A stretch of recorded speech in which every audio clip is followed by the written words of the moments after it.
bagaimana sikap yang memang sudah tertanam dalam diri orang Farisi, bahwa mereka jauh lebih suci, jauh lebih kudus daripada orang lain. Yesus yang dianggap sebagai penyelamat atau sebagai orang kudus juga, akhirnya dicaci, "Mengapa kamu makan bersama dengan orang berdosa? Kami tidak berdosa, orang itulah pendosa." Kesombongan luar biasa sebenarnya ya. Bahwa menganggap diri, kalau dia menganggap diri baik, enggak apa-apa lah. Tapi menganggap diri akhirnya tidak baik, tapi aku yang baik, itulah yang sombong luar biasa. Dan kesombongan akan menutupi semuanya dan tidak akan mungkin bertobat. Tak mungkin bertobat. Dia merasa aku tak ada sedikit pun kesalahanku. Kaulah yang salah. Tak ada sedikit pun. Ngapain aku berubah? Melihat diri sangat tinggi, melihat diri sangat unggul. Jadi ada seorang gadis ya,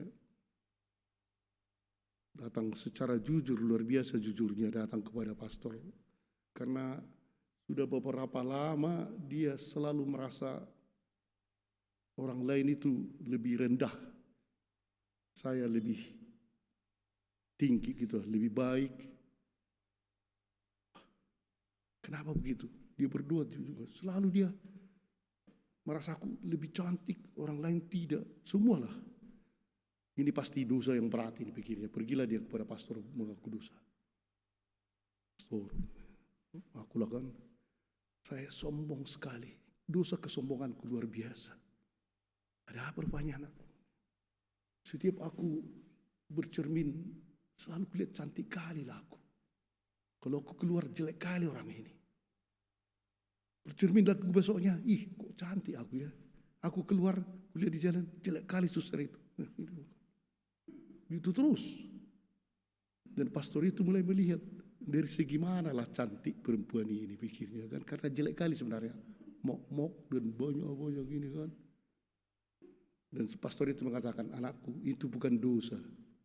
Hah, tidak dosa? Enggak, hanya kau salah lihat, wajahmu ya. Lain kali tak usah kau rasa dosa itu. Sudah itu sebenarnya segan pastor itu mengatakan, kau sebenarnya jelek kali pun. Jadi itu sebenarnya kan salah persepsinya kau tentang wajahmu ya. Tanyalah orang lain. Enggak dosa itu, enggak dosa katanya kan. Heran dia. Tapi begitulah, ketika dia merasa lebih cantik dari yang lain, bagus juga dia bertobat katanya kan. Padahal sebenarnya tak tahu diri. Udah jelek kali dipikirnya, pula dia cantik kan. Nah ini pula kan, orang-orang Farisi itu sebenarnya dia pikir bahwa dia sudah hebat, sudah baik sekali, mengikuti hukum ini dan seterusnya.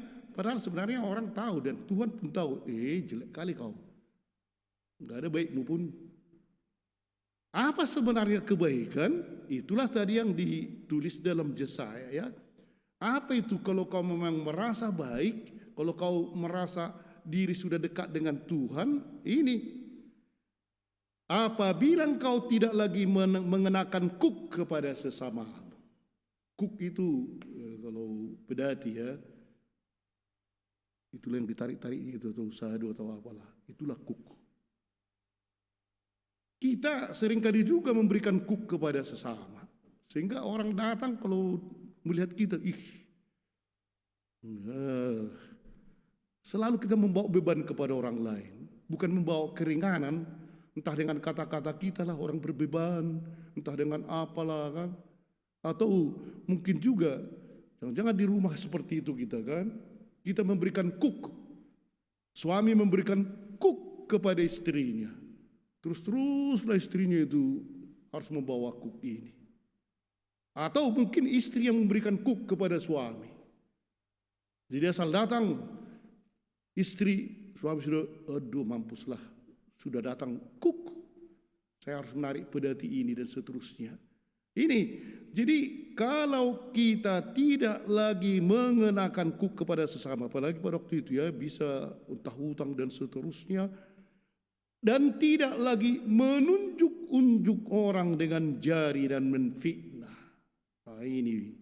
Dan tidak lagi menunjuk-nunjuk. Seperti si perempuan tadi, si gendut itu kan.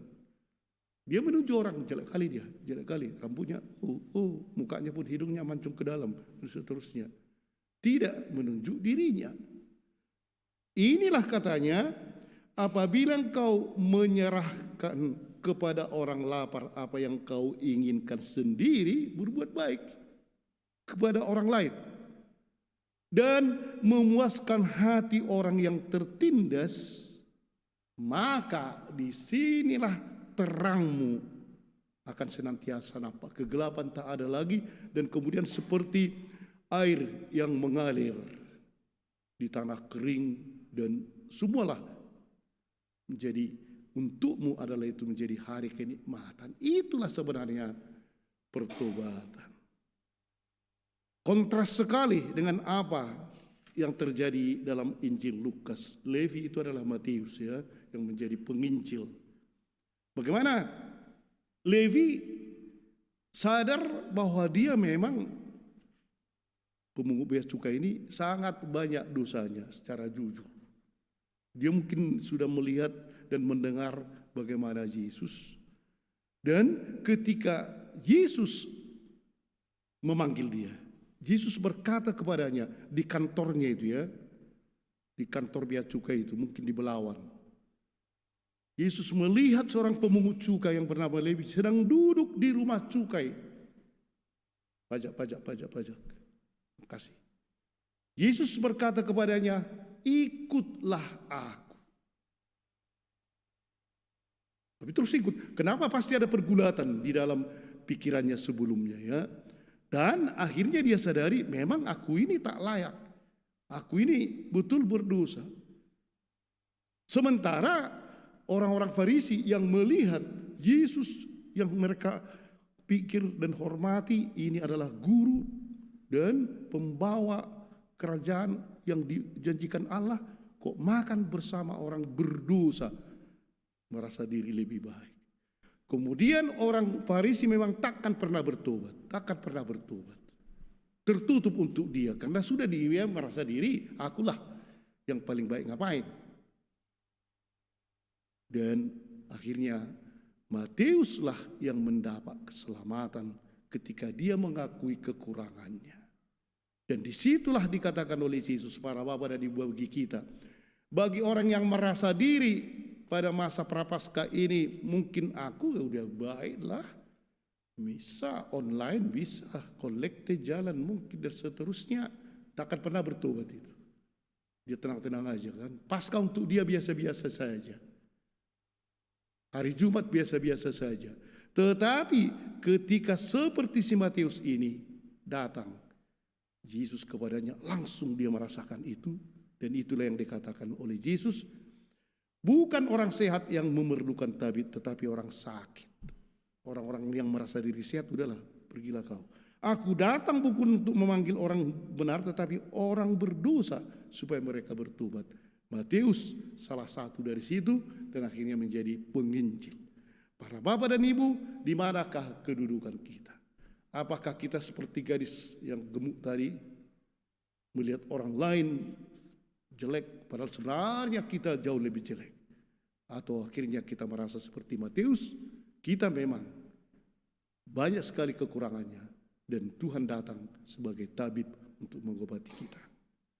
Amin.